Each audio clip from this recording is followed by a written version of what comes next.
अस्सलाम वालेकुम my dearest viewers. हमारा चैप्टर नंबर 4 चल रहा है। एक्सरसाइज के न्यूमेरिकल्स हम इसमें सॉल्व कर रहे हैं। क्वेश्चन नंबर 3 उसका सबसे पहले हम डेटा मेकिंग करेंगे। डेटा मेकिंग में बेटा ज़रूरी है यूनिट को देखते हुए आपने क्या दिया हुआ है, वॉल्यूम है, टेम्परेचर है, प्रेशर है, ठीक है। ये सारी जो गेम है वो सारी इन यूनिट्स की है। यूनिट्स की अगर आपको आइडेंटिटी है तो आराम से डेटा बहुत अच्छे से बना सकते हैं। ये हमारे पास क्या दिया हुआ है, टेम्परेचर। ये हमारे पास सेंटीमीटर क्यूब किसका यूनिट है बेटा, वॉल्यूम का यूनिट है। एटमॉस्फेयर किसका यूनिट है, प्रेशर का यूनिट है।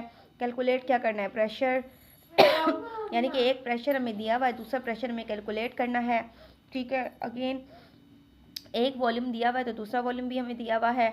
एक टेम्परेचर है तो दूसरा टेम्परेचर भी हमें दिया हुआ है, ठीक है। ये रहा इसका डेटा। पहला टेम्परेचर T1 देखिए 35 है तो इसको मैंने किस में कन्वर्ट कर लिया, केल्विन के अंदर। T2 आपके पास 20 दिया हुआ है, इसको भी मैंने केल्विन में कन्वर्ट कर लिया। V1 टेम्परेचर 456 सेंटीमीटर क्यूब है तो इसको मैंने किस में कन्वर्ट किया, डेसीमीटर क्यूब में। और अभी मैं थोड़ी देर लास्ट वीडियो के अंदर न्यूमेरिकल नंबर 2 में आपको बताया था कि सेंटीमीटर क्यूब से डेसीमीटर क्यूब में जब भी जाना होगा डिवाइडेड बाय 1000 करेंगे। वॉल्यूम हमारे पास 10 डेसीमीटर क्यूब दिया हुआ है, ठीक है। और उसके अलावा प्रेशर 10.85 एटमॉस्फेयर है, प्रेशर 2 हमें फाइंड करना है। सोल्यूशन मिक्सिंग ऑफ लॉज, यानी कि 3 लॉज हैं हमारे पास, चार्ल्स लॉ, बॉयल्स लॉ और एवोगाड्रो लॉ। इन तीनों को मिक्स करके बॉयल्स लॉ है और चार्ल्स लॉ, उन दोनों का मिक्सचर जो है ये वो हमारे पास क्या है, ये फार्मूला आपके सामने बना हुआ है। P1 V1 upon T1, P2 V2 upon T2, ठीक है। इसके अंदर वैल्यूज़ रखेंगे। ये देखें P1 क्या था उसकी वैल्यू डाल दी, V1 क्या था उसकी वैल्यू डाल दी, T1 क्या है, सब वैल्यूज़ डाल दी। फिर उसके बाद क्या करेंगे, दोनों को मल्टीप्लाई करके डिवाइड कर लेंगे। इन दोनों को मल्टीप्लाई करके क्या कर लेंगे, डिवाइड कर लेंगे। और P2 चाहिए तो P2 के अकॉर्डिंग फार्मूला आप जब अरेंज करेंगे बेटा कैलकुलेशन से तो 0.073 एटमॉस्फेयर 37 एटमॉस्फेयर आपका क्या आ जाएगा, आंसर आ जाएगा। फिर से सब जो है कैलकुलेटर से आपने इन दोनों को मल्टीप्लाई करना है और डिवाइड कर देना है। जो भी आंसर आएगा, ठीक है, उससे आप लिखेंगे।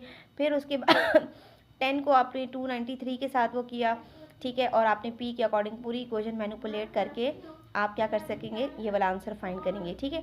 अगर आपका आंसर नहीं आता ये तो आप मुझे कमेंट सेक्शन में बता दीजिएगा, ठीक है। Thank you. Number 4, question number 4 बेटा जो है एक्सरसाइज का, उसमें हमें फाइंड करना है रेट ऑफ डिफ्यूजन के दो गैसेस का रेट ऑफ डिफ्यूजन हम कैसे फाइंड आउट करते हैं। जैसे कि ये हमारे पास हाइड्रोजन है, ये हमारे पास ड्यूटीरियम है, ठीक है। तो हाइड्रोजन का जो इस तरीके से रेट लिखेंगे, पहली गैस R1 R2, तो R1 की जगह मैंने उसकी का फार्मूला लिख दिया, दूसरा R2 यानी कि उसका फार्मूला लिख दिया, ठीक है। तो हमें ऑल्टरनेट पूरा कंप्लीट फार्मूला जो हमारे पास न्यूमिनेटर के अंदर है उसका मोलर मास डिनोमिनेटर में आएगा, ये जो डिनोमिनेटर में है इसका मोलर मास न्यूमिनेटर के अंदर आएगा, ठीक है। यानी कि D2 अगर नीचे है तो मोलर मास इसका ऊपर आएगा, ठीक है। ये रेट अगर जैसे ऊपर है तो इसका मोलर मास नीचे आएगा, ठीक है। अब हाइड्रोजन का मोलर मास कितना है, हाइड्रोजन का मोलर मास हमारे पास 2 है, वो मैंने नीचे लिख दिया। ड्यूटेरियम का मोलर मास 4 है, वो मैंने ऊपर लिख दिया। दोनों की कटिंग कर लेंगे। कटिंग करने के बाद हमारे पास आया √2/1, √2 फाइंड करेंगे तो 1.41 डिवाइडेड बाय 1 आंसर आ जाएगा, ठीक है। इसी तरीके से हीलियम एंड सल्फर डाइऑक्साइड का रेट फाइंड करना होगा। तो आपने जैसे मैंने बताया कि रेट हीलियम पहले है तो हीलियम लिखेंगे, सल्फर डाइऑक्साइड बाद में है तो सल्फर डाइऑक्साइड R2 हो जाएगा, ठीक है। फिर ऑल्टरनेट करेंगे फार्मूले को, सल्फर डाइऑक्साइड नीचे है तो इसका मोलर मास ऊपर आएगा, हीलियम ऊपर है तो इसका मोलर मास नीचे आएगा। सल्फर डाइऑक्साइड का मोलर मास मैंने यहाँ साइड पे कैलकुलेट किया हुआ है, आप इसे देख सकते हैं कि किस तरीके से मैंने कैलकुलेट किया है मोलर मास।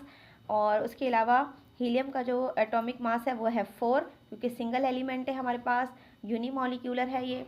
और फिर आपने क्या करना है, कटिंग करेंगे और फिर 16 का रूट निकालेंगे। 16 का रूट निकाल के आपके पास आंसर आएगा 4 डिवाइडेड बाय 1, ठीक है। ये रेट ऑफ डिफ्यूजन जो है वो हम कंपेयर करें दो गैसेस का, ठीक है। यहाँ तक इसका आंसर कंप्लीट हो गया है। जी बच्चों, अभी देखिए क्वेश्चन नंबर 5 हम लोगों ने सॉल्व करना है। क्वेश्चन नंबर 5 आप सबके पास बुक्स मौजूद हैं। ये क्वेश्चन नंबर 5 अगर आपकी बुक में है तो इसको कट कर दें, इसकी जगह जो क्वेश्चन नंबर 6 है इससे आप 5 बनाएंगे। अब इससे पहले मैं रीड आउट करती हूँ और इसका डेटा कैसे बनाना है। It's very easy. आप 500 centimetre cube vessel contains hydrogen gas at 400 torr, यानी कि ये सबसे पहला जो डेटा सारा बना हुआ ये हाइड्रोजन गैस के लिए है, ठीक है। हाइड्रोजन गैस का प्रेशर कितना है, इसका वॉल्यूम कितना है, इसके बाद हमारे पास वॉल्यूम 1 और वॉल्यूम 2 कितना है, ठीक है। उसके बाद ये देखें ऑक्सीजन गैस की बात हो गई, ये ऑक्सीजन गैस का प्रेशर है, ठीक है। उसके बाद ये वाला जो 1 डेसीमीटर क्यूब वेसल कंटेन्स, अब ये वाला जो प्रेशर किसका है, ये ऑक्सीजन का प्रेशर है, वॉल्यूम है, volume 1। If under the similar conditions of temperature these gases are transfer to 2 decimetre cube empty vessel, ये वॉल्यूम 2 है। वॉल्यूम 1 ये वाला जो है हाइड्रोजन के लिए है, और ये वाला जो वॉल्यूम 1 है ये वाला, ये ऑक्सीजन के लिए है। ये वॉल्यूम 2 जो है ये दोनों के लिए होगा, एम्प्टी वेसल, क्योंकि उस एम्प्टी वेसल के अंदर ये दोनों गैसें डाली गई हैं। Calculate the pressure of mixture of gases in new vessel, new vessel में डालते हुए प्रेशर कितना जो है वो हमारे पास मिक्सचर का होगा। अब ये देखें बेटा, सबसे पहले ये देखें 4 हाइड्रोजन के लिए मैंने डेटा बनाया, वॉल्यूम जो है 500 सेंटीमीटर क्यूब, इसको मैंने डेसीमीटर क्यूब में कन्वर्ट कर लिया। P1 400 और जो कि हाइड्रोजन के लिए है, P2 हमें कैलकुलेट करना है, V2 जो है 2 डेसीमीटर क्यूब है। अब डेटा बनाएंगे ऑक्सीजन के लिए। ऑक्सीजन के लिए देखें V1 क्या है 1 डेसीमीटर क्यूब, वॉल्यूम 2 जो है 2 डेसीमीटर क्यूब सेम रहेगा, प्रेशर 1 600 टॉर है, प्रेशर 2 हमें फाइंड करना है।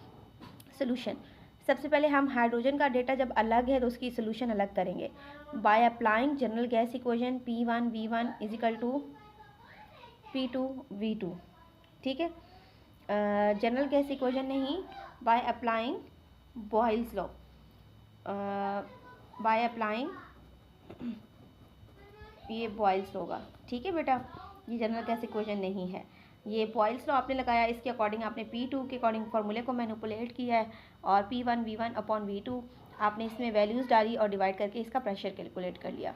इसी तरीके से 4 ऑक्सीजन के लिए है, बाय अप्लाइंग, यहाँ पर भी क्या करेंगे, ये जनरल गैस नहीं है, ये आपके पास क्या है बॉयल्स लॉ का ये फार्मूला है, बाय मिस्टेकली यहाँ जनरल गैस लिख दिया गया है। देखें ये बॉयल्स लॉ है बेटा, P1 V1 is equal to P2 V2, P2 के अकॉर्डिंग P2 मैंने यहाँ ले लिया, P1 V1 और V मल्टीप्लाई था, नीचे आके क्या हो गया डिवाइड, वैल्यूज़ पुट की, आपने आंसर फाइंड कर लिया। ठीक है, जब आपने आंसर निकाल लिया तो अब आपने क्या निकालना है बेटा, टोटल प्रेशर। टोटल प्रेशर हमने 2 गैसेस थी ना, एक बीकर में दोनों गैसेस डाली थी, तो उस पूरे बीकर में टोटल प्रेशर कितना होगा, तो हाइड्रोजन का प्रेशर और ऑक्सीजन दोनों का आप सम कर लेंगे, तो ये रहा टोटल प्रेशर आपका।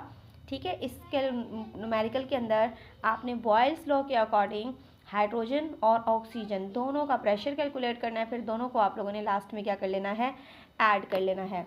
Thank you so much student for watching my this video. Hopefully कि ये न्यूमेरिकल्स जो है आप लोगों को समझ आ गए होंगे। ये बेटा बहुत इजी है, सिर्फ और सिर्फ आपको क्या करना है, यूनिट कन्वर्जन की प्रैक्टिस बहुत अच्छे तरीके से करनी है। ठीक है, अगर आप मेरे इस चैनल पर न्यू हैं और न्यू वीडियो देख रहे हैं तो इसे सब्सक्राइब लाइक एंड शेयर करना मत भूलिएगा। न्यू वीडियो में जल्दी मिलती हूँ, तब तक के लिए अल्लाह हाफिज़। कोई भी कन्फ्यूजन हो, कोई भी क्वेरी हो, मुझे कमेंट सेक्शन में टैक्स कर दीजिएगा। अल्लाह हाफिज़।